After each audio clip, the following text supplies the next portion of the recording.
जर जास्तच गळत असतील तर ह्या 3 गोष्टी तुमच्यासाठी. त्यासाठी आपल्याला हवा आहे आवळा. ताजा असेल तर फारच चांगला, नसेल तर त्याची पावडर किंवा भरड. हे सगळ्या वस्तू मी ज्या आता सांगणार आहे त्या समप्रमाणात घ्यायच्या आहेत.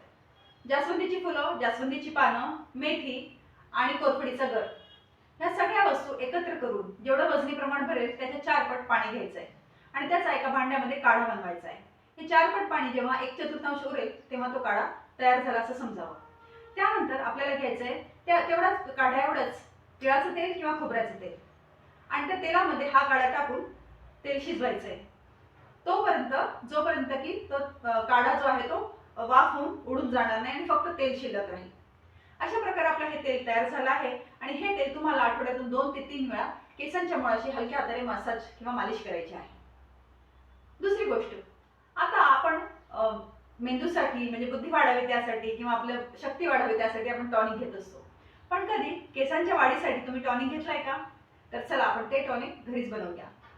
त्यासाठी आपल्याला हवं आहे काळे तीळ, पांढरे तीळ, तांबड्या भोपळ्याच्या बिया आणि सूर्यफुलाच्या बिया आणि तेवढ्याच प्रमाणात आपल्याला घ्यायचं आहे याची आवळ्याची पावडर.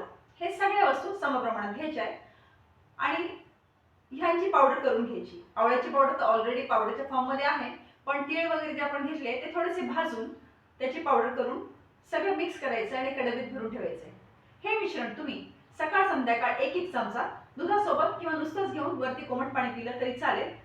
2 ते 3 वेळा दिवसातून अवश्य घ्यायचं आहे. आणि तिसरी गोष्ट, पुरेशी झोप. ह्या 3 गोष्टी जर तुम्ही केल्या तर तुमचे केस दुप्पटीने वाढतील पण गळणंही थांबून जाईल.